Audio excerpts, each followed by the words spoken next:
Learn how to loop your favorite songs on Spotify with the repeat feature. Open the Spotify app on your mobile device. Choose and start playing the song you want to loop. Expand the playing bar to full screen by tapping on it. Find the playback controls at the bottom of the screen.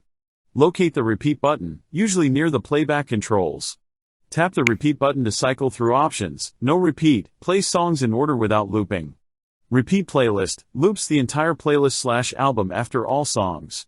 Repeat song, replays the same song continuously. Select repeat song by tapping the button until this option appears. The chosen song will loop until you turn off the repeat feature. To stop looping, tap the repeat button again until it's no repeat.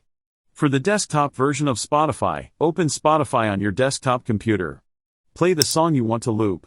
Locate the playback controls at the bottom. Find the repeat button, often near the playback controls. Tap the repeat button until repeat song is selected. The current song will loop until you disable repeat. Thanks for reading.